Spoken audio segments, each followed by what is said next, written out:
Hello and a very warm welcome. Thank you very much indeed for joining this special web seminar live from Stream Commerce 2019. My name's David Roth from WPP and it's my pleasure to host today's broadcast. This is day 2 of Stream from Miami, and day 2 has been packed with amazing insights and some fantastic speakers and thought leadership. We've got a lot of stuff to cover, so let's start by having our first interview with the maestro of Stream, Carl Hartman.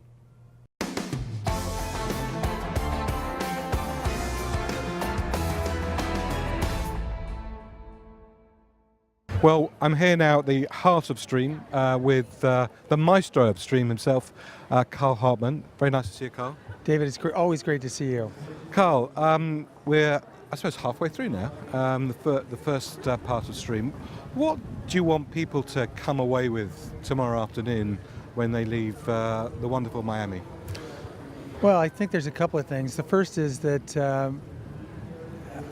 and this is perhaps a selfish thing, but I really want them to come away thinking WPP really does have a smart collection of thinkers and capabilities, and when they all come together in an integrated fashion, it's sort of unbeatable, and that we're helping lead them to growth. I think that's sort of what I'm hoping that at least our clients feel, and even agency people. One of the really nice things about the session so far is they've been very free thinking. They've been a really nice mix of sort of formal and informal. Do you think that type of approach actually helps us get away from the day-to-day, think the unthinkable, and then really do some interesting things for our clients? I mean, I think that atmosphere and environment and some of the cues that come across with that are incredibly important. And I think the reason Stream is the unConference, the reason that this original event was started was because most of it's just bullshit. And nobody likes sitting in a conference room in a hotel room and hearing somebody blather on PowerPoint slides.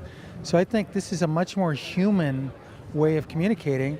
And like I said in the speech, most conferences aren't set up for the attendees. They're set up for a bunch of other audiences. So we really wanted this to be attendee-centric, getting people in a creative environment, open, and I do think it allows us to get away with things that you couldn't in a normal conference.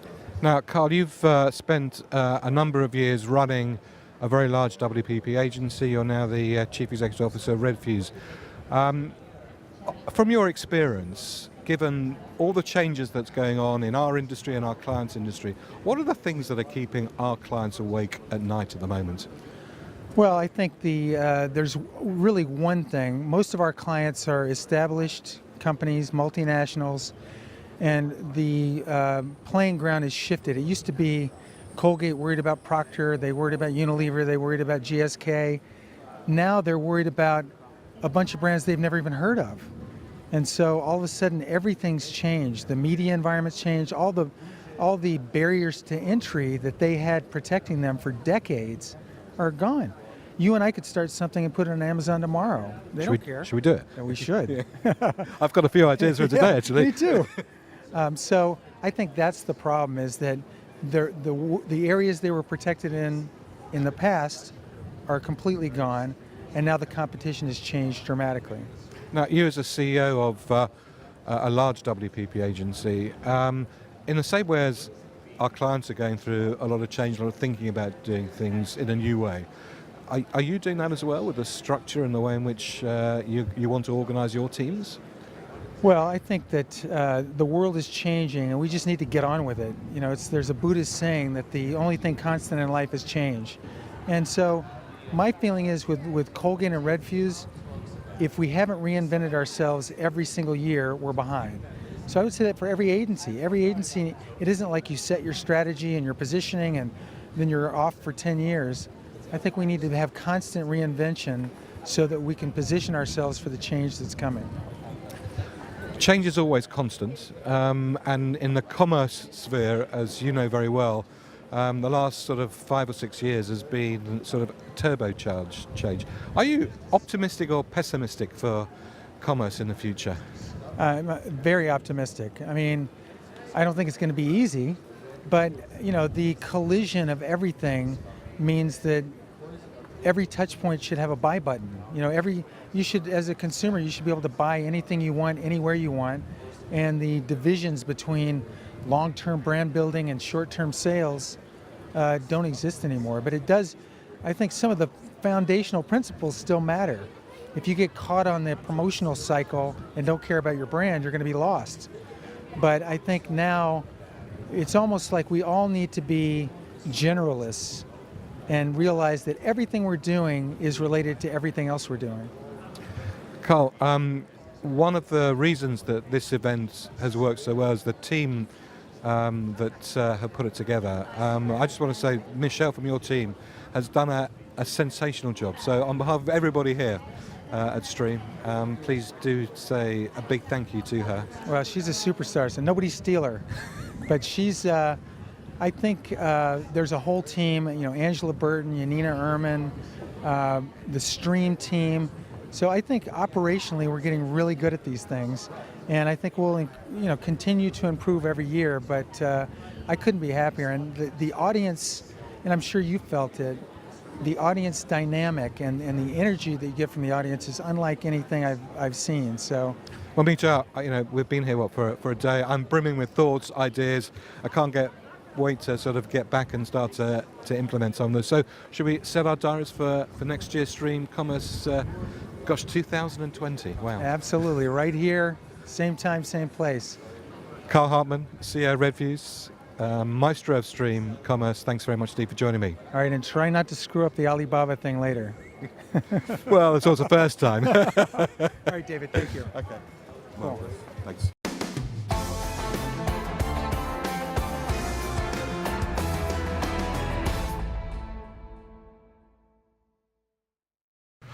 Well, I'm now joined by Daniela Bailey. Daniela, thanks very much indeed. We've just completed a panel, Yumi and John Bird, talking about China here at Stream Commerce in Miami. You've been a student of China for many years. Yes. What's your fascination with China then? I mean, the speed, just the pace of innovation, the continued evolution. If you look at even Singles Day as an example, every year Alibaba is trying to show sort of the best and brightest, push the bar each year in terms of how their ecosystem is helping sort of service the wider retail. You don't see that level of sort of wanting to really push in the West. Just the pace of change is like super fascinating. And when I think about China, I think about the future. All the things that we're sort of battling with, still trying to figure out mobile commerce, still trying to figure out social commerce. I mean, those things are so far down the road in China. It's really like looking into the future. And it's nothing more exciting than that. And why do you think that is? Because from a Western perspective, we look at what's going on with the big tech players here and everything. That's it. It's the whole world. That's the whole world. Right. Yeah. Exactly. Well, there's a big world over there. There's billions of plus people in China, and obviously they started from a different point. They had a very fragmented retail system. They really leapfrogged PCs directly into mobile as the way in which they accessed sort of the internet, which allowed them to sort of speed down very quickly. Mobile payments came into the market, really allowed people from the rural grandmother to the most sophisticated urbanite to access online commerce and access goods and services they never had access to before. Obviously, the political environment is very different there. When China wants to point the arrow at something, it goes. It goes, and it goes at light speed, and there's a lot of the maturations that we sort of have to deal with here in the West. And so there are a lot of differences that sort of enable that type of thinking. But there's also this sort of what continues to be sort of the China dream, and they really see themselves as a continued evolved society. They want to be seen on the same or equal stage as sort of the big powers, and one of the ways in which they've done that is really through sort of their technology development and building the economy. Now, wasn't that many years ago, if we wanted to work out what was going on in retail, we all flew to America or maybe went to certain states in America. We came out with a lot of ideas and we were heroes. Right.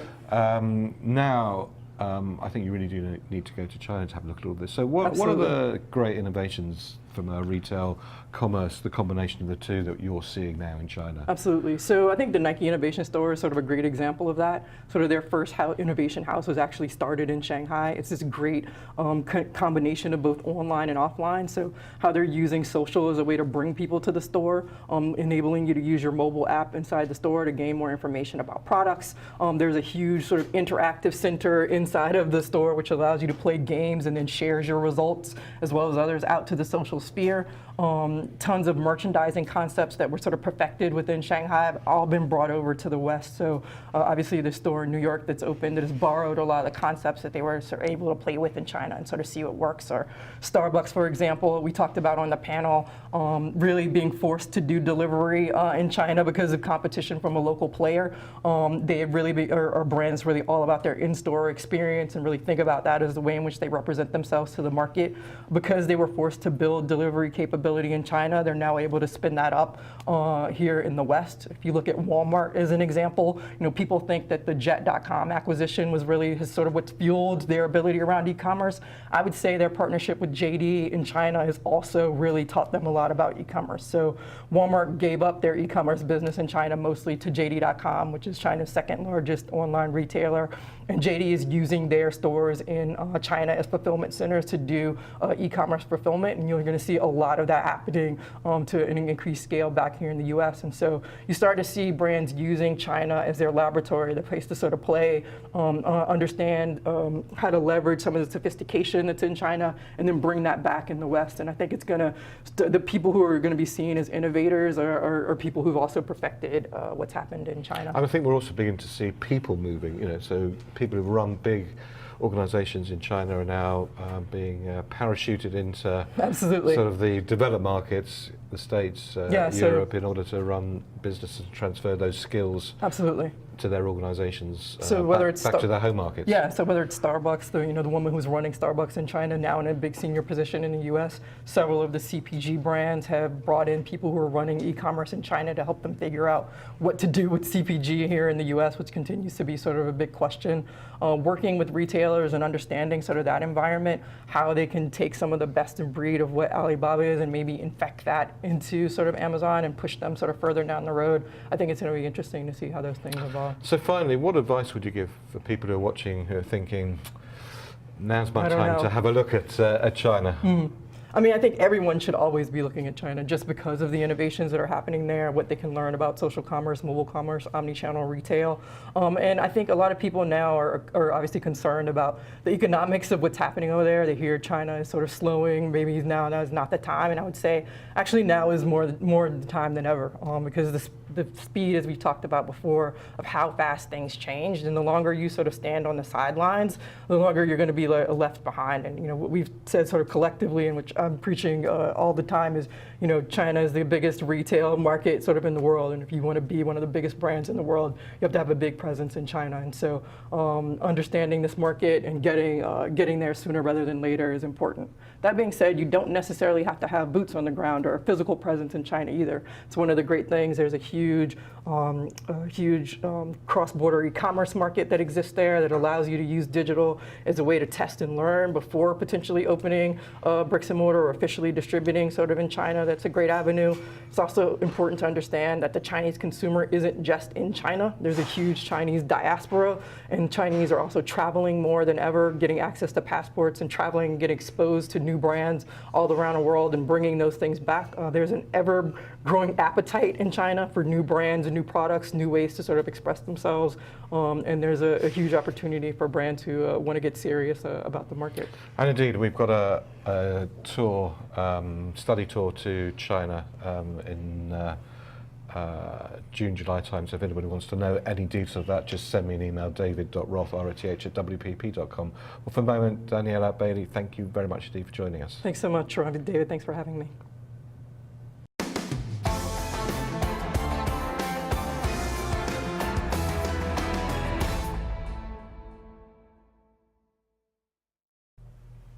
Well, thanks very much, Danielle. Well, during the breaks in Stream Commerce 2019, we went to speak to some of the participants and some of the speakers to get a sense from them when they think of commerce in 2019. What is it at the moment that keeps them awake at night? What keeps me up at night is that organizations like Amazon, Target, Walmart, Ulta, Sephora, Best Buy have literally become the new walled gardens, and they're expanding beyond e-commerce and moving into environments like advertising, creative services, and at large, this could fundamentally change how people like WPP go to market, because they might become your foe and not your friend. I think the biggest thing for me is making sure that brands and retailers both keep up with the demands of the consumer. And we heard a lot about that this morning, trying to make sure that we're staying at the cusp of the way that people like to shop and what their expectations are. I think there's a lot of good thoughts and ideas, and people understand what the future looks like, but paving a way to get there is the hard part that comes next. So that's what I think about. How to use all the data that's available to us and all the various marketing technologies to have a comprehensive view of our customers and how to use that to better market. So the thing that keeps us really focused and awake at night is helping our clients thrive in an area or in a world of buy online, pick up in store, and how they can fit that into a better, stronger channel strategy to engage the consumer and own that at the last mile. Thanks, Doug. And what keeps me awake at night is, with all this data and new technology available, how do we really activate it in meaningful ways for clients? And it's a combination of being able to deliver meaningful outcomes for our clients and the challenges that exist with Amazon, Google, and Facebook.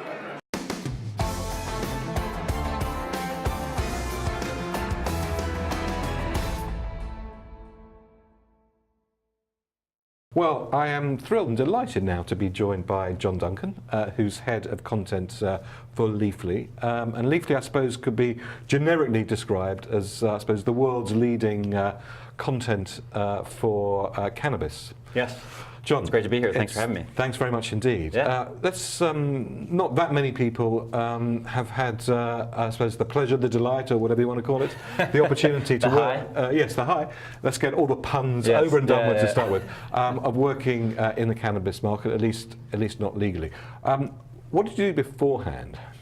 Yep, so I was at Vice Media for about 4 years, based out of our Brooklyn office, and was publisher of our health and wellness channel, Tonic.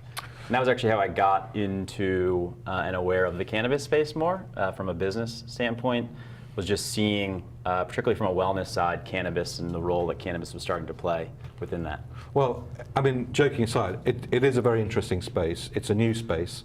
By all accounts, there are many more states, markets, maybe countries who will be legalizing recreational cannabis in one form or another over the course of the next sort of 5 years. So you really are a pioneer in an industry that will, I'm sure, be very large. So let's start at the very beginning. Sure. What's the business model currently of Leafly, and who are your users? So Leafly helps our consumers find cannabis. And with that, we work with licensed producers as well as licensed retailers across Canada and the United States. All legal. There are a few folks out there that still work with kind of the illegal players in the market, but we very much pride ourselves on kind of staying above the board, because to your point, this is becoming such a huge space and opportunity that we want to be those pioneers, and we see that obviously the best way to do that through working legally through the system, of course. And from a business model standpoint today, it's advertising mainly. So again, we work with a lot of licensed producers to run advertising across our platform, where we reach between 10 and 15 million people a month in North America. But we also have launched recently our Germany office, because it's medically legal there as well. So we're very much looking to kind of expand globally to sort of get the word out about cannabis and again, sort of help our users find, whether that be learn or actually locate. Now, I presume that the market is still unbelievably fragmented. Lots of opportunity for consolidation slightly later on, and the equivalent of sort of the mama and papa sort of retail stores of the old days. Is that typically how the market works at the moment? Yeah, so it's been interesting with Canada coming on. So on October 17th of last year, Canada became the first G7 country to legalize adult use for cannabis. Uruguay was the first country to do it, but Canada obviously being sort of a major Western economy. And what I see there is because of that federal legalization, it essentially dropped the provincial borders and allowed for growth across the country. In the US, what's interesting is you have it legal in 30 states, both recreationally and medically, but because it's state by state, you only can operate within each state, and so it's a much smaller sort of mom and pop. So in Canada, from a retail side as well as from a licensed producer side, you have massive major corporations that are overnight billion-dollar companies, at least on paper, because of that federal legalization. And am I right that you're not, in a sense, technically allowed to brand cannabis as a producer? Or? So there are some very strict regulations in Canada on what you can and cannot do. It's actually previous with my health and pharma experience, it's not too dissimilar to how pharma is regulated, particularly in Europe and in Canada, in terms of that direct-to-consumer advertising of the product itself versus the brand or sort of in that unbranded standpoint. So yes, the packaging is very plain and boring, to say the least. Now, what's the business model? Are you, I mean, clearly you're generating a lot of interest in the site, a lot of users, a lot of hits. What's the economic model in terms of the supply chain and where you're getting your money from?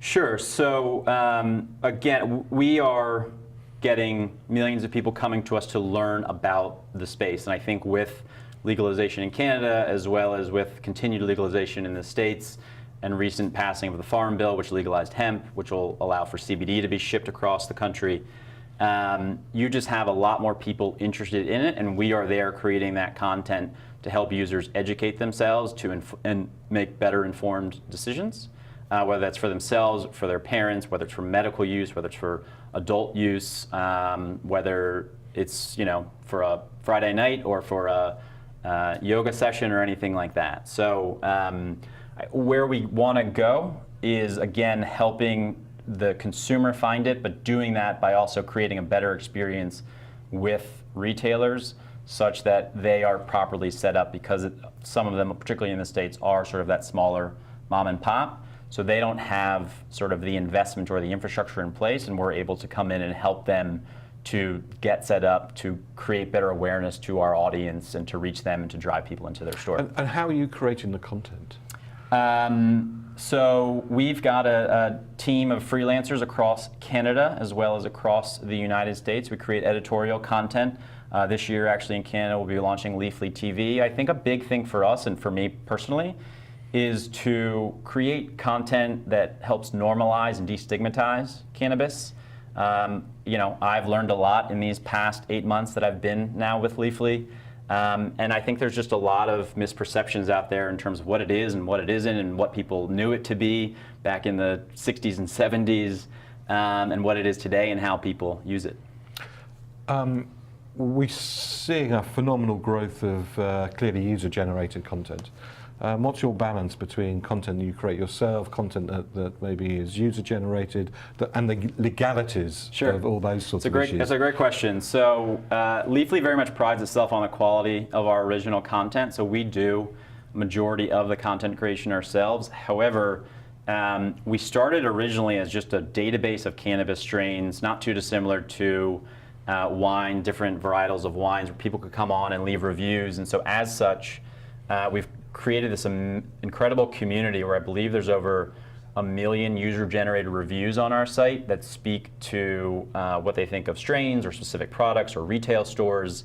So actually there's a nice balance where we can create the original content such that it is properly educated and informed, so we're not misleading, but still allow for the consumer to come on and say what they think of a product or anything like that. And I think what we are seeing is that people are actively engaged within the cannabis community. I think they're excited about it, whether because they've been within it for so long and it's finally coming to sort of the foreground, or they're new to it and want to share their experience because it's the first time they've done something, and they can sleep better, they don't have as much pain in their knees or something like that, or they just find it a nice changeover from something else that maybe they were doing. Now, not that many people have had the opportunity to work in a completely new sort of market, especially the cannabis market. What's your experience been? It's been amazing. I mean, I think, and maybe being an American, maybe it speaks to sort of the kindness of Canadians that people are familiar with, but it is very much sort of everyone is all in this together and we want to all succeed, even though of course there are competitors in this space, but because it's still nascent, it's sort of a rising tide lifts all boats. And it's just kind of learning and going and experimenting and testing things, whether from a content standpoint or from a product standpoint or from a retail standpoint, but everyone kind of with the same goal, again, of normalizing something that really a lot of people are using, but maybe are a little wary of sort of publicly speaking about. Now, were your parents more pleased that you worked for Vice or for Leafly? When I first spoke to them about interviewing for Leafly, I sort of mumbled what I was doing in hopes that they wouldn't hear and move on. But I joke that this is the first time working for a company where I can actually point my parents to Facebook, and it's a little more suitable for work than maybe some of my previous work advice. Well, John, thank you very much indeed for joining us. We'll look at the growth of Leafly over the course of the next few months. Thanks so much. Great interest. Yeah. Thanks indeed. Yeah, thanks for having me.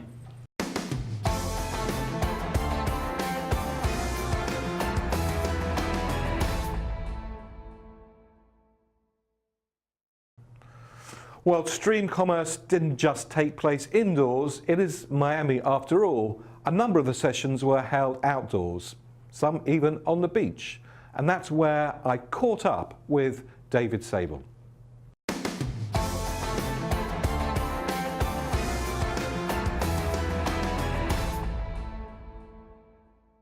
Well, I've just managed to grab David Sable after having done a sellout performance here at Stream Commerce. And luckily nobody saw you grab me, because I don't want to say anything, but like there was a little hashtag something there.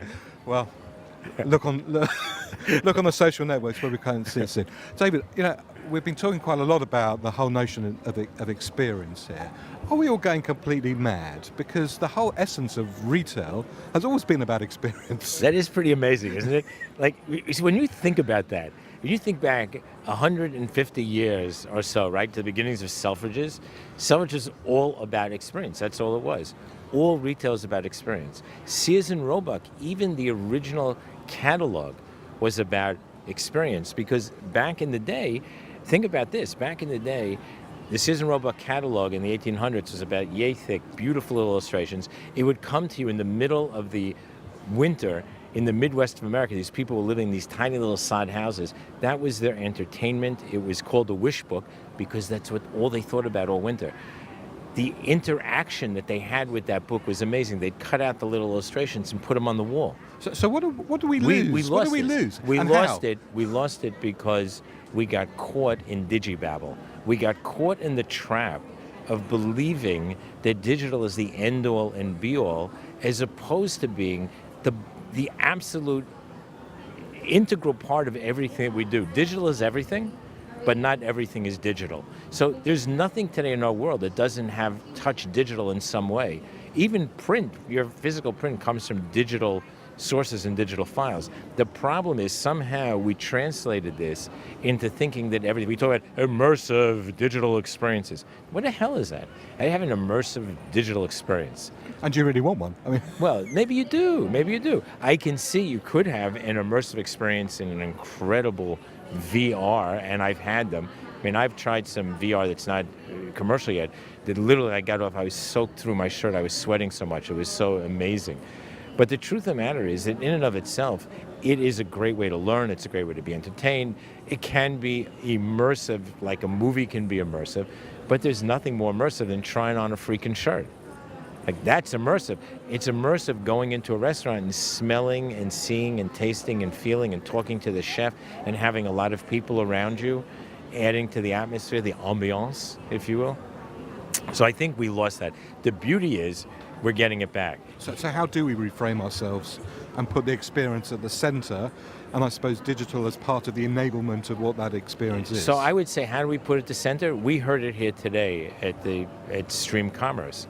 Because when Google and Amazon get up in front of the entire crowd of hundreds of people and say, don't start with digital, don't start with technology, start with people, like, it blew my mind. I was so excited, I literally got out of my chair and started to cheer. So when the greats, I wonder what that noise was actually. yeah, that was me. No wonder you grabbed me. But that's the thing, right? So I think that's how we get it back. We get it back by understanding that the people who drive the greatest digital enablement in the world are the very people who are saying, unless you put real life experience around it. Look at Amazon. Amazon is literally going to open stores in 6 figures this year. So between the grab and go, between the pop-ups, between the bookstores, which are great, and each one is different. Each one has a different actual experience, but the experience is built around the consumer, the customer, and the experience in that particular environment for that need. So for example, if you go in the grab and go, it's all food. You just want to grab and go. They can't upsell you anything. You grab it, you have need, you go, you're out. You get a book, you go into a bookstore, they have other things too. They don't want you walking out with just one, and chances are you're very susceptible to a second purchase and even a third purchase. Now, you mentioned in your session the whole notion of serendipity, and serendipity is just a wonderful retail sort of experience. It does transform why you've gone into the store. It does help you upsell. How do we get serendipity back? I mean, or is it impossible? Is serendipity? No, serendipity, we help create serendipity. Serendipity is a state of mind. I think it's in our human DNA. We like it. The wheel was discovered because of serendipity. I think serendipity is critical to our human form. That is who we are. It's in our DNA. So how do we get it back? We get it back just by understanding great retail. So for example, imagine if you went into Harrods food court and instead of having all of that stuff just sort of put all over the place, it was compartmentalized, and you went from one page to the other, and you had to go through a door to get into the next place, you wouldn't buy anything. No. But because you walk around and you're smelling and you're seeing and you're tasting, that's the serendipity. And the truth is, it creates synapse jumps, because maybe you're tasting the smoked salmon in one place, and that's really all you came in for. And if you're online, that might be all you would buy, because that's what you needed, and it's efficient, you're quick, you're out. But now that you've done it, you noticed when you came in, there was great bread in the front, and somebody gave you a little taste of it, and you can still smell it. You run back there to get that, and then you think, oh, wait a second, I need capers. And before you know it, you walk out with a full basket of stuff. That's serendipity. That doesn't exist anywhere. And I don't think we'll ever be able to create that, because all of the, oh yeah, if you bought this, you'll like this, is just not the same. That's not serendipity, because I'm telling you that that's what you're going to like. You're not letting me discover it. So in this algorithmic world that we're sort of heading into, do you think human rhythms are going to beat algorithms? Will human rhythms be algorithms? I think we're all algorithms. Like, we've always worked by algorithms. We just didn't know it. We thought that they were equations, or we thought that they were models of things. We've always done that. We've always modeled. And I think we humans do have algorithms that are in us, right? So we stay away from things. There's danger, love, like, all of these things are programmed into us with algorithms, and we learn. We talk about machine learning. We have millions and millions of years of actual human learning, which is amazing, right? So we're never going to lose that. But I think the beauty that we have that machines don't have is that synapse jump. We jump. We don't need to have that line. Sort of linear. We don't need the line between one thing and the other. It's not like if you do this, do that. So no matter how the AI is programmed, that's kind of what happens. Now, having said that, there's a famous book by Robert Heinlein called The Moon is a Harsh Mistress, where he talks about, written in the 50s, interestingly enough, he talks about a computer called Mike. And so remember, this is in the 50s. He's talking about parallel computing. Like, it's amazing how he thought about these things. But anyways, the point is, it's a computer that one day they added one extra piece of hardware to, and it became sentient. In other words, his view was that at some point you pass this line where just the sheer computing power creates life or creates thinking, and maybe that's possible.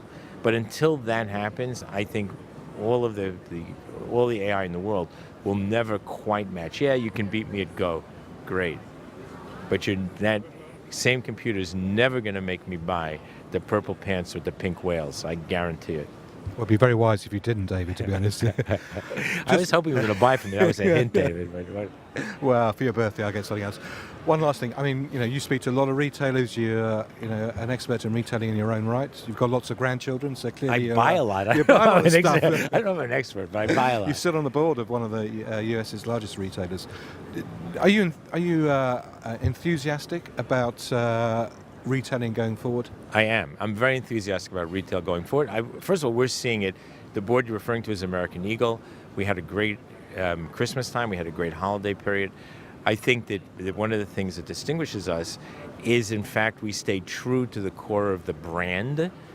So we spend a lot of time thinking about the American Eagle brand and the Aerie brand, which is our new brand for women. It's an amazing brand. You can read about it. I really recommend for everybody to look it up because it really is a great story of marketing. It's a digital story. It's a physical story. It's a story of great product, great discovery. I think one of the things that we talked about was that today, because of digital, we can discover things quicker, easier, learn a lot. But then for consideration, I want to go try it on. I want to see the store. I want to smell it. I want to taste it, whatever. So discovery and consideration have collapsed the funnel. And I think stores like ours, like American Eagle and Aerie, give you that opportunity. So yeah, I think that there's a lot. Casper, Warby Parker, Bonobos, Away, they're all opening stores just for that reason. So I think what we're going to see is that undifferentiated, big box, vanilla, crappy retail is dead. Undifferentiated, huge malls where every third store is exactly the same are dead, but are being replaced in neighborhoods and other malls, by the way, where it's just the curation of stuff is so differentiated and so relevant and so interesting, allowing for that serendipity that we all want. So yeah, I'm pretty bullish. Well, that's a great place to end. David, it's always a pleasure and a delight. And it's always good to see you, too. And I'll give you a big hug. Thanks very much indeed.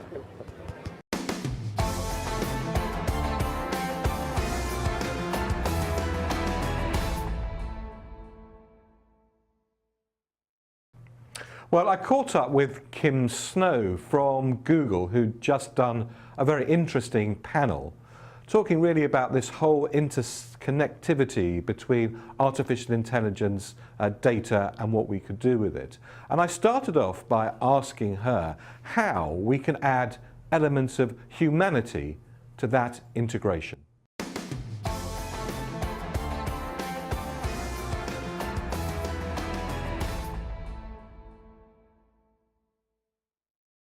I think the most interesting part to me is what we mean when we say data. And data is everything. I work with a data scientist, and I was asking him, I'm like, how can I use data to inform better ideas to make creative? And he said, that's like asking me how to use words and colors to make creative. And I was like, oh my God, you're totally right. He's like, every single thing that's happening around you is data.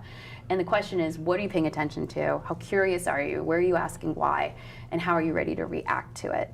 I think a lot of times, and I said this on the panel, we use data to say, yes, what I did was right, versus, oh my God, I'm so curious why 68% of people do this. It's not enough for me to just make a decision. I want to start digging deeper and to know how and why and all of that.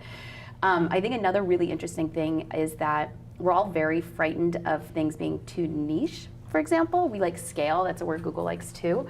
And yet we live in a world where we all really like to observe other things. And so I feel like using data to talk to a small group of people really well, which can only really be done when you're doing something that's kind of focused, is something the masses will want to observe. And is there a tension between sort of everybody wants to do things at scale? I mean, they're the things that get noticed, they get talked about, versus actually the pinpoint ability now to be able to talk to very niches and actually have a great impact with it as well. 1000%. Oh my God, I still see briefs, and I'm sure a lot of people do, I'm sure you do, that you see a brief that's like, I'm talking to women 18 to 49.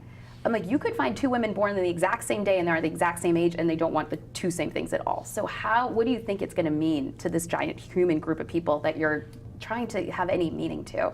And so what we try to stress from a data perspective or from a human perspective is behavior versus demos. Of course you can apply a demo layer at the end of it. But also thinking what's something really interesting happening within that group that everyone else might want to know about or hear about or learn about. And I think that does take a little bit of bravery. That's not a system that this industry does well. We're not always rewarded for trying something new, they want you to reach as many people as possible. And I think that's where, even for Google, for ad units, for messaging, for targeting, that's where we can start to get super creative if we just pay attention to signals. Now, one of the things that was also discussed at the panel was this whole sort of notion of a moment, and I'd like to explore that in a little bit more depth, because I think we only touched the surface. Moments are maybe serendipitous. Moments just sort of happen. Yeah. We're now talking about creating moments, or maybe even curating moments. What is a moment now, and how do you manufacture it? Can you manufacture it? I mean, moments they can be very personal. And so that's where we try to think, okay, somebody in a moment of need who might need things, what does that moment look like? Maybe that is kind of similar across different mindsets. Maybe the moment most people need, I don't know, a wicker chair or a car. Maybe there's something universal there we can think about. But then there's also these larger moments. This is the first year. This is so awesome. So we're coming up into February, and this is usually the time of year where everyone's like, well, let's do something around Valentine's Day. And this is the first time that I've had... Oh my gosh, is Valentine's Day coming up soon? Yes, write a note down there. You're welcome. Note to self. Yeah, data point. Yes. But what's been really interesting is this is the first year, and it's not the first year necessarily that this has been a thing, but we've had more clients coming to us to be like, well, we want to do something for Galentine's Day. Which, as far as I know, started on Parks and Rec, which is when you get all your chicks together. And so you could ignore that, but as somebody was listening on Reddit and listening out there and realized people were using this word and doing stuff, I love that idea that there's all this noise in this corner, but now there's something else we can do. So that's kind of a bigger moment. Now it's a more focused one, but I'm kind of curious to see what would come out for that. So I think, again, it all goes back to listening. Everything you want to know as a marketer, the humans are telling you. It's out there. You just have to look in new, different places and be really curious and kind of be brave to try it out. You might find out that you don't want to bank your entire year's budget on Galentine's Day, but if you take a chance there in the moment, you really might get something out of it that teaches you something else for further down the year. To do that, you've got to be brave, haven't you? You have to be so brave. You've got to not worry about, well, we tried it, it didn't work. Yeah. We tried it, we didn't work, we learned something, and we're going to move on. I always say something else new. Totally, you can't fail if you're learning.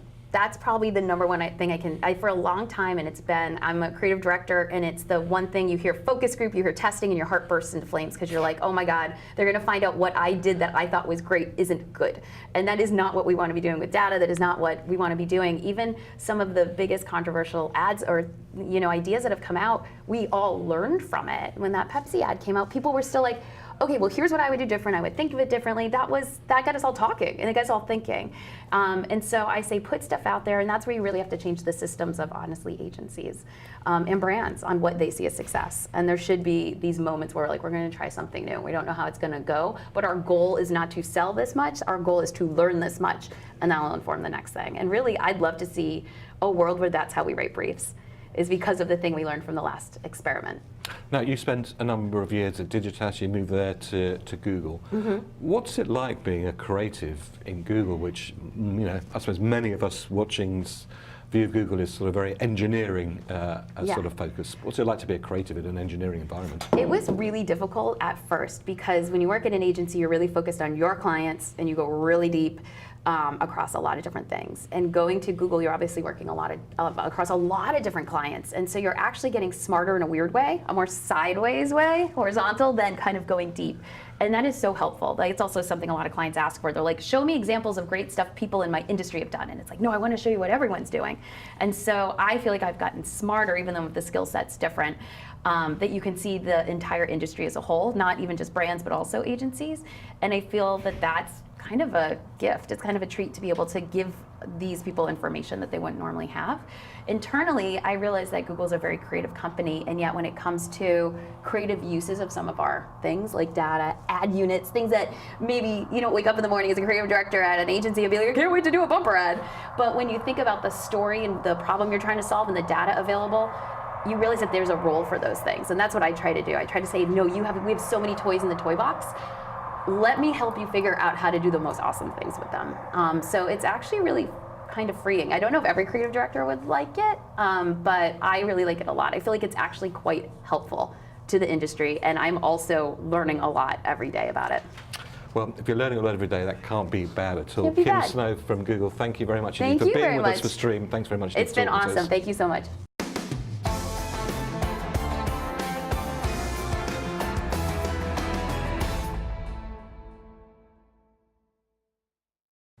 Well, what was really nice about Stream Commerce was the ability to go to the tech floor and see some of the latest and greatest tech innovations that will define what commerce is all about in the future. Well, we went to have a chat with Super App, recently featured in Forbes, and from my perspective, certainly the best shopping mobile app I've ever seen. See what you think.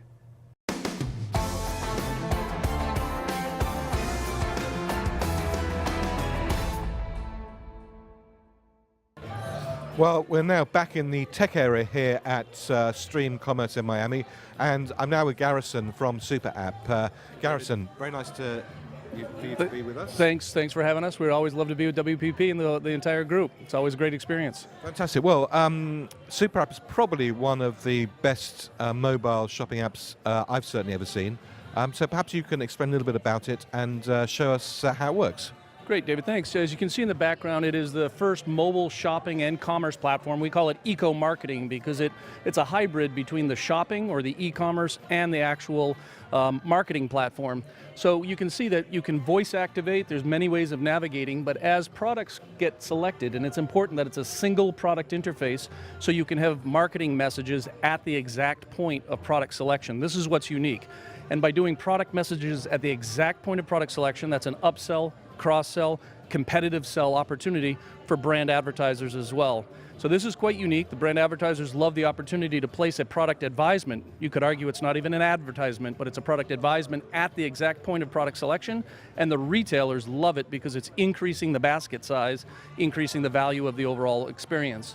So you can see single product interface, just a smooth click. The world is a swipe-based world. It just drops it in. Voice navigation comes to it, and messages per the product being selected come up.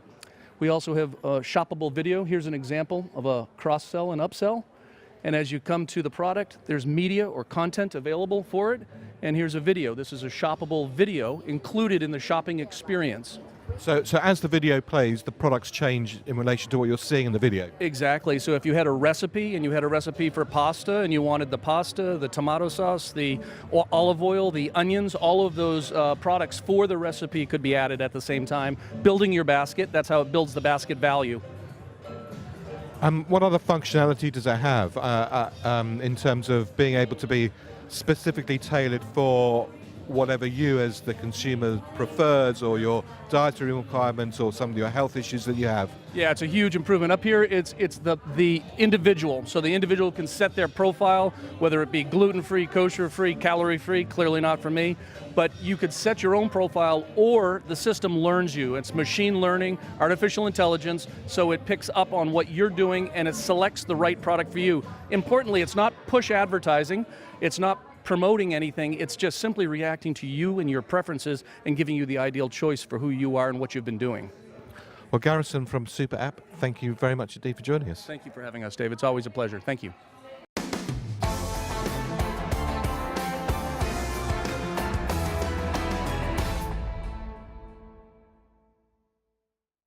Well, I'm now with Eric Heller, who is the founder of Marketplace Ignition. Eric, thanks very much indeed for joining us. Thanks for having me. No unconference like Stream Commerce would be complete if not only did we not have some innovative people who were discussing new topics, but also we did launch something. So at Stream Commerce, over the course of the last couple of days here in Miami, we have launched, from a WP perspective, something called ACE, and you are the founder and chairman of ACE. So what's it all about?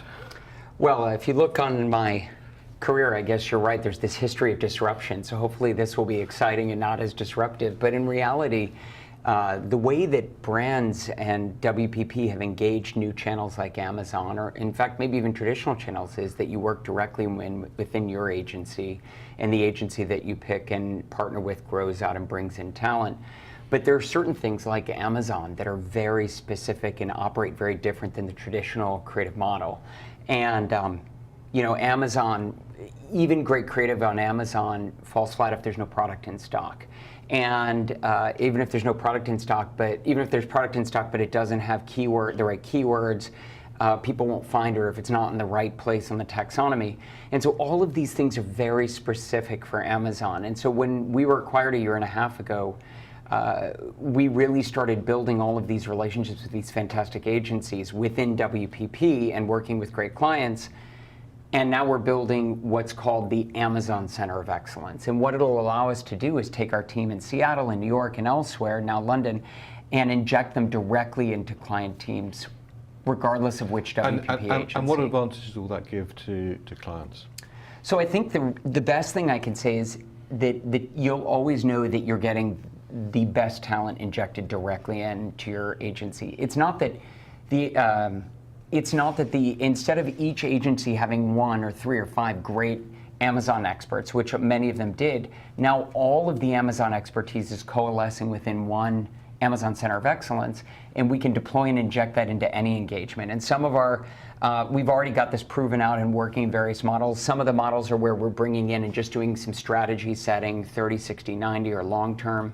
And then in others, we have a full engagement where we have 2 or 3 full-time folks on the team sitting with client teams or sitting with the agency teams and working full-time on the project.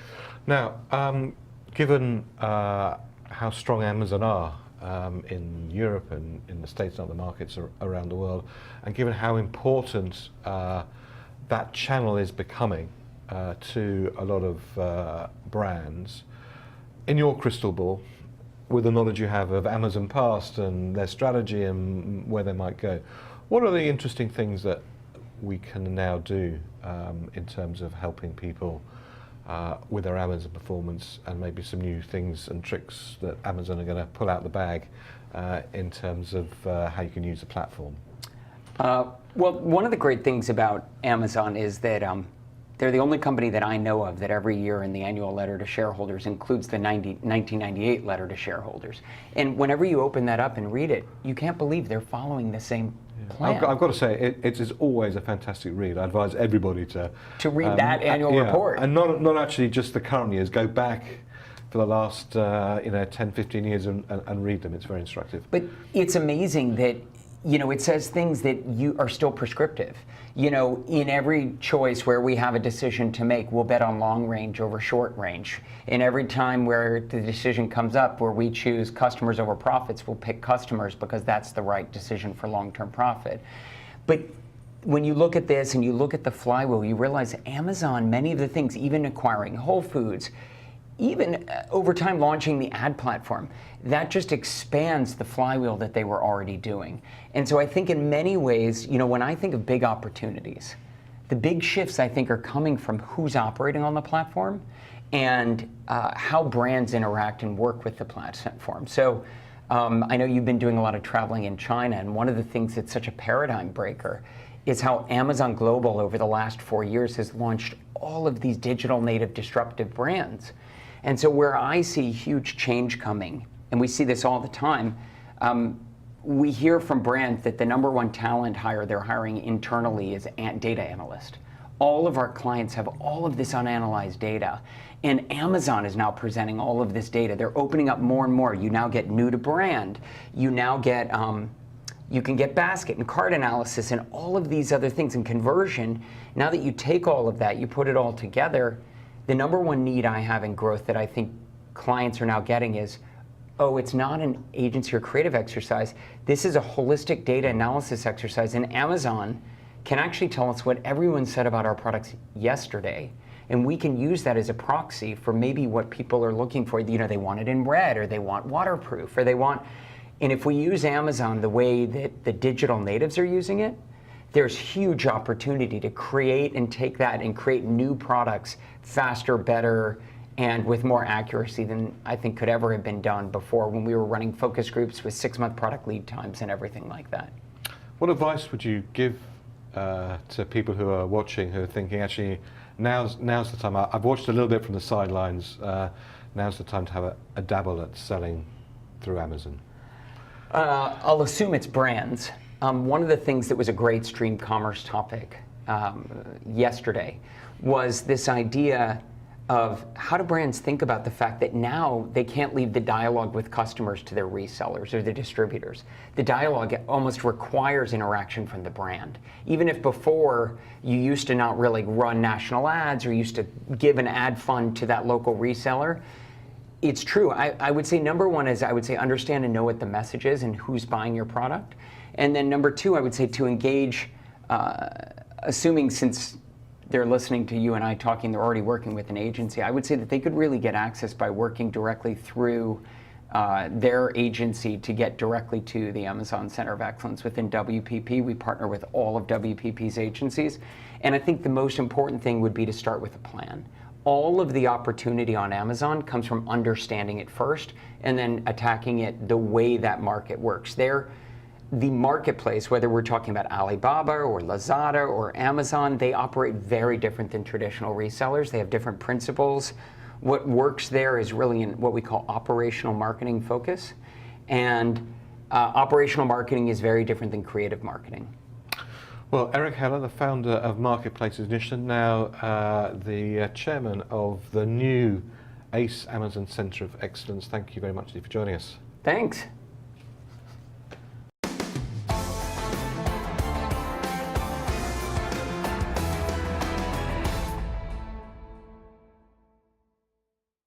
Well, it's fantastic to be joined by Beth Ann. Beth Ann, thanks very much for joining us. You're the CEO of Brand and Marketing for the Americas for Kantar Consulting. And not only that, the major architect of Stream Commerce here in Miami. When you were contemplating the idea of Stream Commerce, what were the major drivers in terms of the sorts of things that were important to cover? Well, first of all, I'm not the major architect. I'll take some credit, but not all that credit. There's been an incredible team with us here. I think the biggest one was that we're watching and witnessing this incredible time in commerce, and we're seeing the transition happen and transformation that's taking place in all of our worlds. And we wanted to elevate the conversation in a way that was not just about the block and tackle, even though we've had a lot of that conversation in ways that are incredibly strategic actually on stage as well. But we wanted to make sure we were covering commerce from all its different angles, and also bringing in our great partners and our clients and the WPP agencies around that conversation in ways that we actually never have taken part before. And then there's so much in the stream commerce, the stream design itself, from a conference design standpoint, that we wanted to bring into this, that we just knew would create a different kind of bond and experience and engagement strategy that I don't think we've had in former retail events before. Now, it's incredible to think, given the amount of calls that we've had, planning calls that we've had, strategy calls we've had, that we're almost now at the end of the 2019 Stream Commerce. Having been in all the sessions, what are your key takeouts of some of the key things that have been discussed, or ideas that have come out, or weird and wonderful things? Oh my gosh, I really need to go back and think slightly more deeply about that. Well, starting from the point of architecting, actually, sometimes it's very hard to design the content in a way that really does create story and flow and narrative throughout.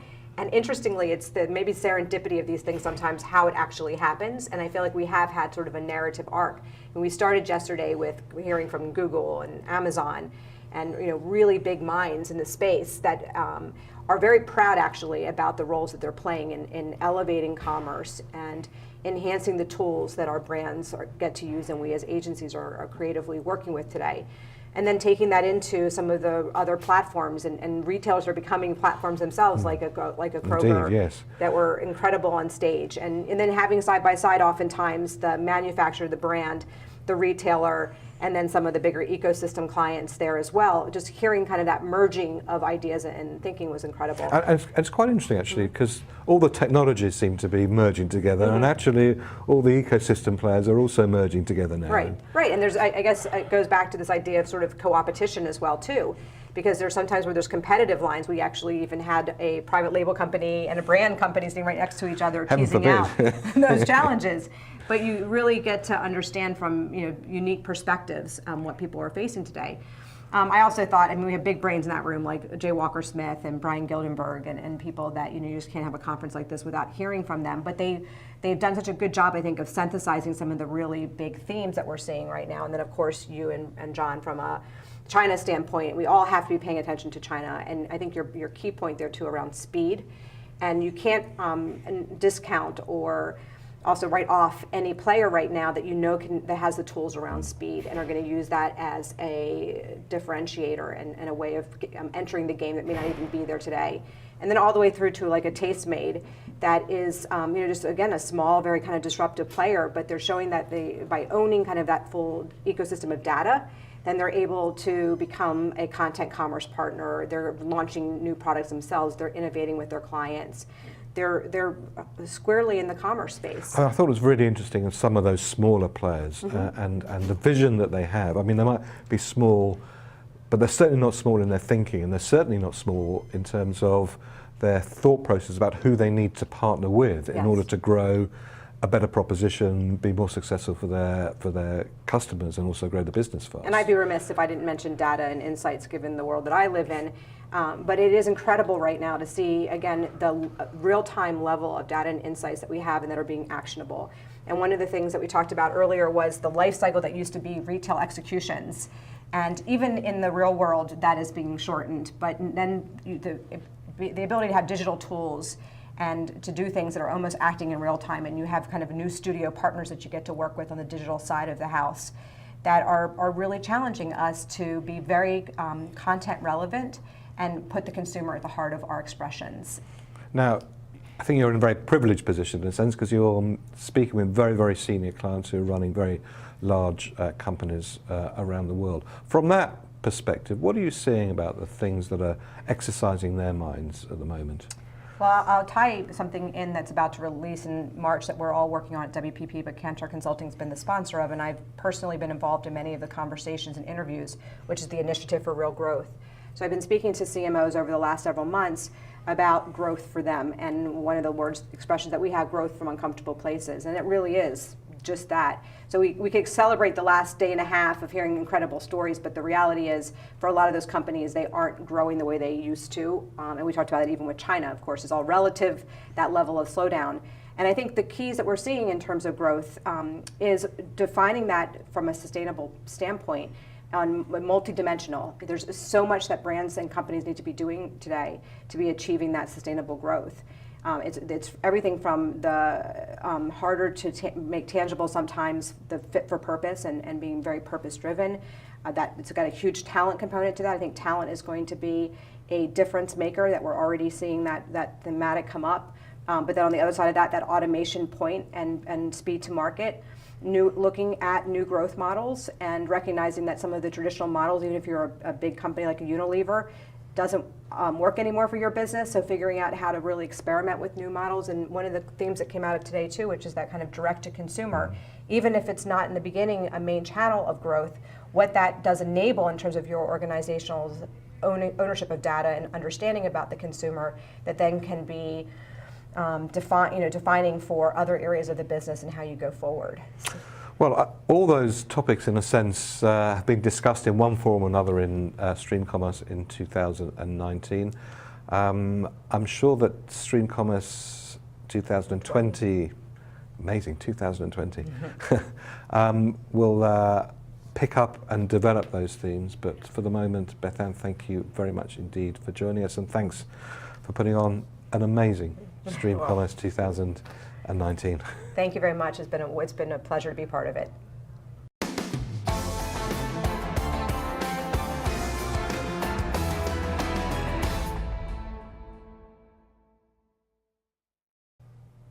Wow, we've almost come to the end of our 60 minutes. It's amazing how fast that's gone. We have even more material that we weren't able to squeeze in to this broadcast, and if you subscribe to this channel, you'll be informed when that material will hit YouTube.